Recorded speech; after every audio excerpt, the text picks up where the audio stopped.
Ya Mirsa, masih di program Apa Kabar Indonesia Pagi bersama saya Faisal Kreb dari Stadion GBK Senayan.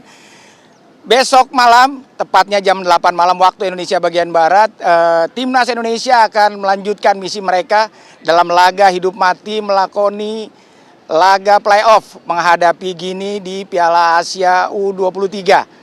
Dan hanya kemenangan yang mampu membawa Timnas Indonesia untuk menggapai satu tiket tersisa untuk menuju Olimpiade Paris 2024 yang akan berlangsung Juli nanti. Dan untuk membahas terkait jelang laga playoff ini tentunya saya tidak sendiri karena saya sudah ditemani oleh dua orang yang sangat luar biasa.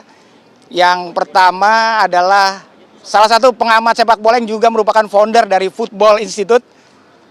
Selamat pagi Bung Budi Setiawan. Pagi, Kep. Dan satu lagi juga ada analis senior dari Drone Breed, Mas Rizal Nova.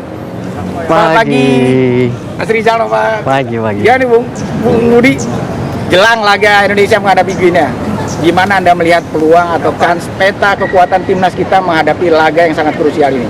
Oke.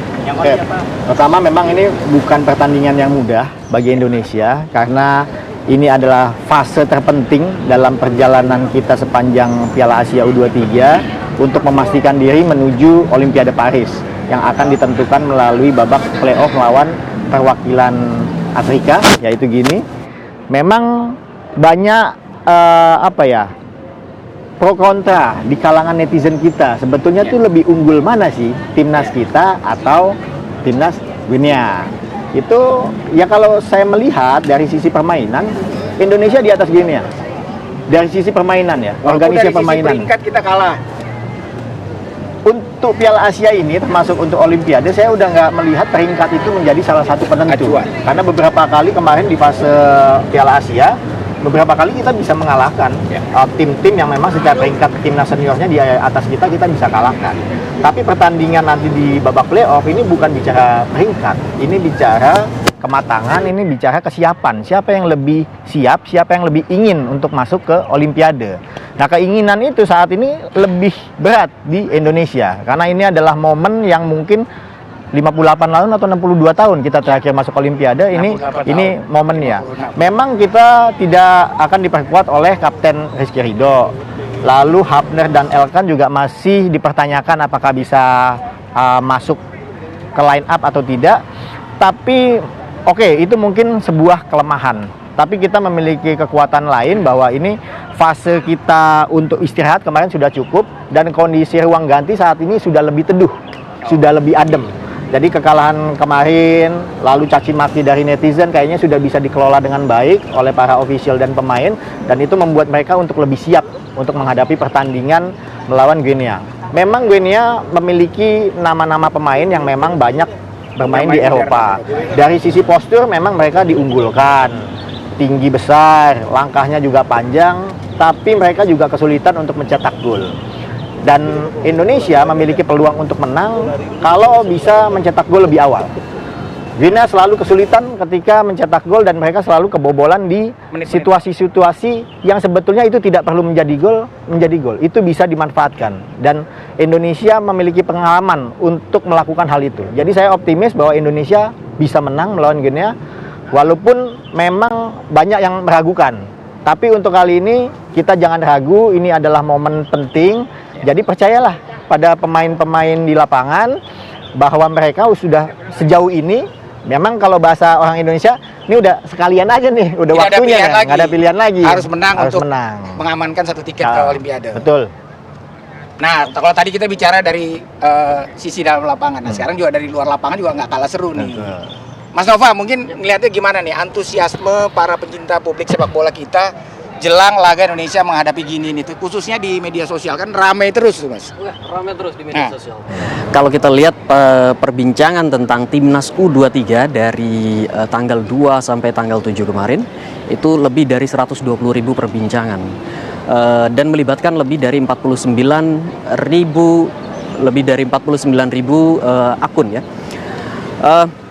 Akan tetapi kalau kita lihat memang interest publik itu agak turun setelah tanggal 3, tanggal 4, tanggal 5, 6, 7 dalam 3 hari terakhir saja kita mencatat ada lebih dari 22.000 perbincangan di media sosial. Artinya ini sangat jauh berkurang dibanding tanggal 2 dan 3 yang mencapai lebih dari 40.000 mention. Lebih dari 60.000 mention maksud saya. Akan tetapi ini perbincangan biasanya akan naik seiring dengan semakin mendekatnya jam-jam pertandingan dilangsungkan. Oke. Jadi perbincangan itu kita tanggal 2 saja Makin panas tuh ya. makin panas ya. Tanggal 2 saja ketika kita menghadapi Irak ya. Irak. Itu perbincangan mulai ramai itu pukul 21.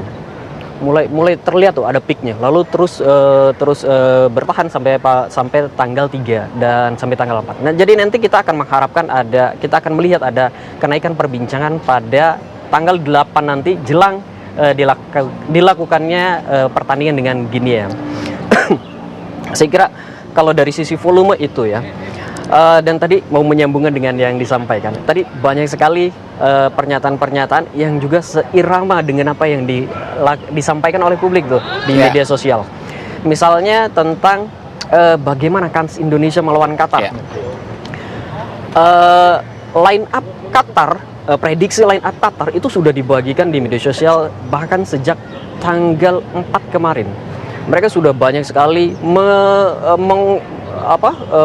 membedah pemain Qatar, pemain Guinea ya. Mereka sudah banyak sekali membedah pemain-pemain Guinea. Siapa mereka, keunggulan mereka di mana, mereka mainnya di mana.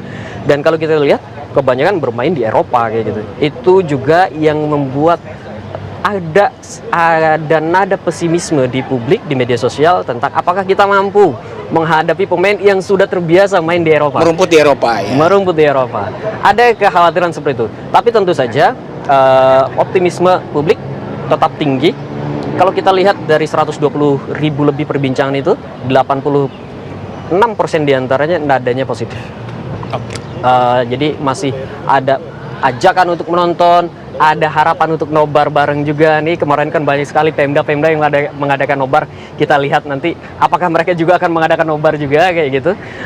Juga kementerian-kementerian kan kemarin banyak juga Pak Presiden juga nobar gitu. Kita lihat apakah nanti mereka mengharapkan hal yang sama. Karena nobar tidak hanya dilihat sebagai upaya kita untuk menyaksikan dan menonton, tapi sebagai dukungan terhadap timnas. Mereka melihat seperti itu. Oke. Bung Budi, ini kalau kita lihat nih dari luar lapangan kayaknya udah nyolong start nih, serangannya udah mulai dilancarkan terus. Nah ini kalau untuk yang di lapangan sendiri terkait absennya Rizky Ridho dan hadirnya kemungkinan 2 amunisi baru, Elkan Bagot dan Dewangga. Nah ini Anda melihatnya seperti apa? Karena kan Hapner juga masih menjadi teka-teki kan, bahkan tidak hanya federasi saja yang melobi. Justru Menpora juga ikut-ikutan nih melobi juga nih supaya Hapner bisa dikirim langsung ke Paris. Nah ini gimana Anda melihat? Apakah ini juga menjadi catatan atau kelemahan bagi lini belakang kita yang selama 3 pertandingan ini masih menjadi catatan? Ya, memang ada 2 pilar penting kan yang tidak bisa masuk ke dalam line up, yaitu Rizky Ridho sudah dipastikan, lalu yang kedua Hapner juga masih menjadi pertanyaan nih. Ya. Hapner itu tidak bisa masuk karena akumulasi kartu atau tidak diizinkan oleh klubnya. Ini kan yang masih kita belum dapat pernyataan dari PSSI tentang status Hapner. Tapi bahwa PSSI berusaha melobi Cerezo Osaka, ya kita bisa menarik sebuah garis kesimpulan, mungkin akumulasinya diputihkan. Tapi itu masih menjadi tanda tanya. Nah, kehadiran Dewangga apakah bisa menutup ketidakhadiran Rizky Ridho dan Hapner? Tentu ini menjadi tanggung jawab berat bagi Dewangga karena dia absen kan dalam pertandingan di Piala Asia U23 kemarin.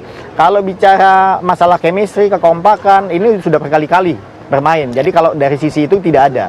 Tapi yang dikhawatirkan apakah dia bisa mencapai peak performance karena kemarin kan situasinya dia tidak masuk ke dalam timnas karena posisinya cedera. Ketika sekarang dia masuk ke dalam timnas dan hadir dalam sebuah pertandingan krusial, ini pasti menjadi tidak mudah secara mental. Kalau secara teknis mungkin sudah selesai lah, nggak perlu diperdebatkan karena memang Dewangga sudah masuk berkali-kali ke dalam timnas, itu tidak dikhawatirkan. Justru memang lini tengah kita menjadi persoalan, lini belakang kita menjadi persoalan, tapi yang lebih penting adalah bagaimana kita bisa mencetak gol. Jadi selama tim kita bisa mencetak gol, kita kebobolan pun juga gue nggak melihat itu menjadi sebuah isu. PR-nya adalah bagaimana kita bisa memaksimalkan Rafael yang sudah bisa main, lalu ada Ivar dan juga lini tengah yang lain termasuk Marcelino. Ya. Untuk dia bisa membuktikan bahwa himbauan kepada netizen juga jangan melihat penampilan tim atau pemain itu dari single match. Marcelino ini masuk ke dalam line up pilihan AFC sebagai salah satu pemain terbaik. Jadi kalau kita mengkritik Marcelino secara berlebihan, saya pikir itu bukan sebuah pilihan yang sehat ya bagi civil society kita dan dunia sepak bola kita. Ingat loh, umur Marcelino tuh masih 19 tahun, tapi dia sudah ada dalam posisi ini yang bisa mengangkat timnas kita, bahkan diperhitungkan oleh talent scouting yang ada di event itu.